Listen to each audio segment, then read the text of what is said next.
What's good, YouTube? It's Rage Real. So in today's video, I want to show you guys 5 tips that you need to master before Madden 24 comes out. So if you enjoy this video, go and drop a like on the video right now. Go ahead and sub and turn on post notifications on. So what made me do this video is because I had a sub actually ask me if I can show a specific tip that I'm about to tell you, and he asked me if I can go in detail with it, and he commented on my video saying he'd like a video on it. So this is kind of that video, and it's also providing other tips that I believe will help you out. Now this video is going to be dedicated to the offensive side of the ball, so I may do, if this video does good, I may do a defensive tip style video, so where, you know, some defensive tips you might not know, or some that you haven't, you know, utilized that you really should be, and I'm going to go in detail on each one. So again, if you like the way this video goes, drop a like on it for me. That lets me know directly that you did like this and that you want more content similar to this. So it doesn't matter about current gen or next gen, they both are going to work the same as far as tip goes. So what I did was, I'm actually in a practice mode game, and I have to have my tips here on my phone, looking at them, because I have ADHD and I'm going to forget to probably talk about them how I want to talk about them. So first and foremost, I'm just going to go ahead and kick the ball off, and while I'm doing this, I want to talk about the first tip. So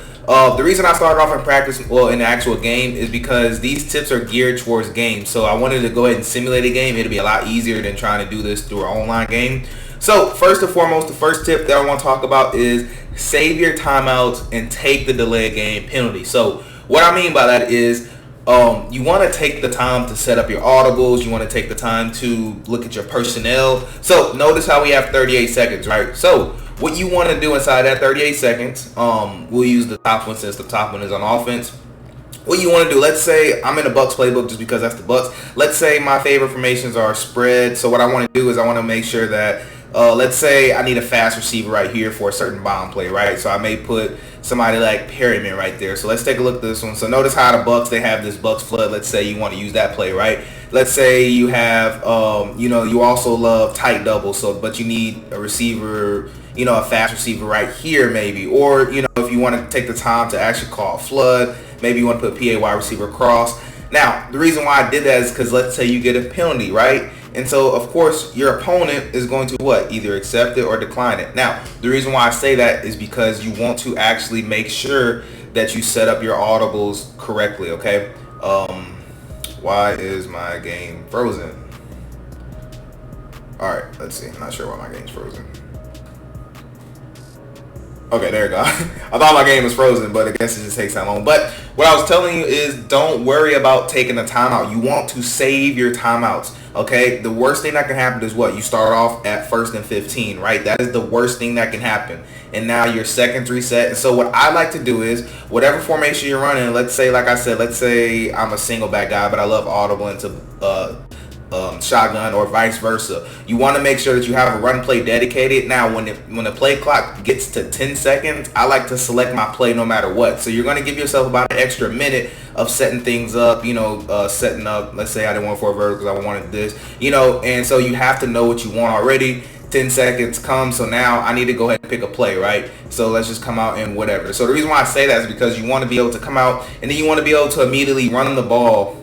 You know, just, it's okay to run the ball for the first play, and the worst thing that can happen is the second and kind of long, and that's okay. It's completely okay. Now what you can do is, now you can start to attack their defense. You know, you can start passing the ball, create these concepts. So really important. And also with that tip is, you want to get in practice mode and practice setting up your audibles how you want them. You should know exactly where your plays are as you're setting them up, okay? So that is tip number 1. Now tip number 2 is to learn and expand your playbook, so your offensive playbook. So what that means is, please do not be one-dimensional. So what being one-dimensional means is, let's say I gave you a gun spread scheme, right? And you want to run gun spread. Please do not spend the whole entire game looking at gun spread, okay? You want to make sure that you expand your playbook. Go ahead and get used to actually looking at other formations. Learn your playbook. Learn what formations you can audible down from. So what I mean by that is, let's say I'm a gun spread type of person, and these are things you want to do in practice mode. You don't want to do them when you're in game. So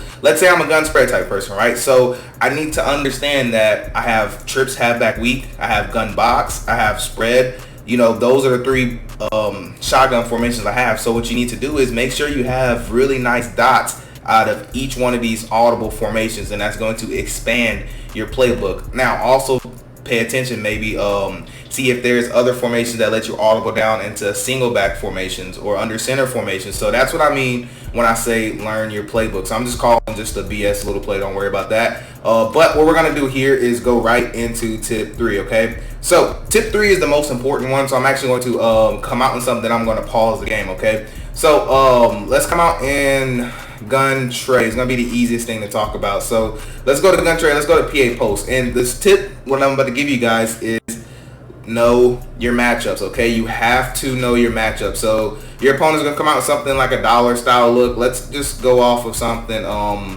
Let's talk about man coverage. Okay. So if your opponent's, let's say your opponent's playing heavy man, right? So the most important thing that you can do is know your matchup. So what I mean by that is pay attention. If I'm on offense, I need to see where my best receiver is, and I need to see who they have. So they have Chris Harris Jr., they have Lattimore, and they have him in the slot, right? So I'm actually going to call a timeout so you guys can see exactly what I'm saying. So whatever dot you have cooked up, you have to make sure that you have the best player running that route. So what I mean by that is this PA post shot play, right? So it's a deep play. This would have been easier in practice mode, but we're going to do it in game. I should have turned the play clock off. But let's take a look at the play, right? So we have a deep post, right? That's going to beat man coverage. And we have this route right here that's going to beat man coverage. So I know that I need this route to get open. So what you need to distinguish is where do I need my best receiver at? And you normally want your best receiver on the glitchier style routes. So the ones that are just designed to beat man, so your crossers, your posts, those are normally your you want your best players. So basically I would never have my best player in the slot right here. And so part of understanding didn't mean to go to instant replay. Part of understanding that is knowing what exactly am I looking at. So let's go to the depth chart and let's go to receivers, right? So you need to understand who your personnel is. So you need to understand that Mike Evans, he is not the fastest receiver, but we know he has height. He's 6'5", and also he does have really great route running. So the best thing on him is what? His catching, obviously, and he does have short and deep route running with a 96 catching traffic, which means that he's going to be perfect for your crosser style routes. Now, he's not going to be perfect for your deep post routes because we would rather have somebody who has speed and who can actually have deep route running. So those are things that I'm talking about when I say that. So for example, I would personally have somebody like Julio or Chris Godwin running my deep post, and the reason why is because of speed. Now some people may argue Scotty Miller, but if we're talking about next gen, then you want to be careful about trying to use Scotty Miller because why? His route running is not where it needs to be. So it's learning the route trees, learning what routes are designed to beat man and what aren't, because the ones that are designed to beat man, you're really going to need to have your route running to be really, really crisp, right?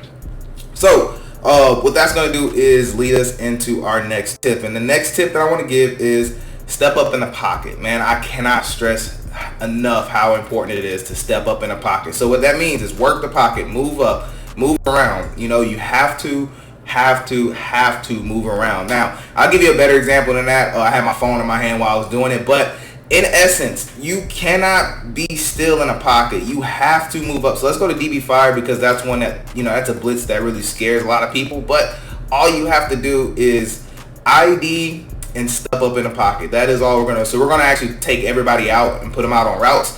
Now, if you guys don't know about DB Fire, which you probably should, I imagine you do. A lot of you do is just pinch your defense, and it's just basically gonna go crazy from there.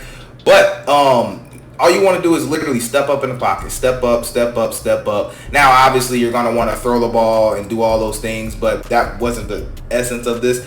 The point is, do not drift back in the pocket. No matter what you do, make sure you do not drift back in the pocket, because what's going to happen is that if you drift back, you're going to get blitzed a lot on this game, as you guys already know. But the problem is, if you don't step up, you get a sack almost every time. Now, if I was playing a real game, I would have just took off and ran here because there's no user here, there's nobody here. I would have just stepped up and ran, or I would have just threw this ball right here. But you give yourself that option to see that easy read if you step up. The problem is when you step backwards in the pocket, and that's what you want to avoid. Like I said, I could have easily threw this, or I could have just ran.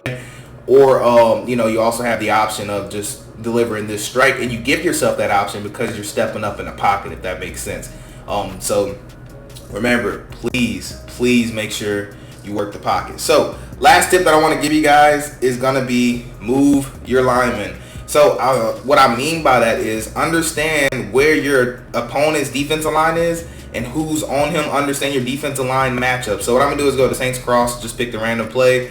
And I'm going to go to a, let's see, do they have any dime or something? So we'll go, who's their defensive lineman? That's what I need to see. Where's Cam Jordan at? So it's also understanding, oh wait, no, not Cam Jordan. I'm sorry. Vita Vea.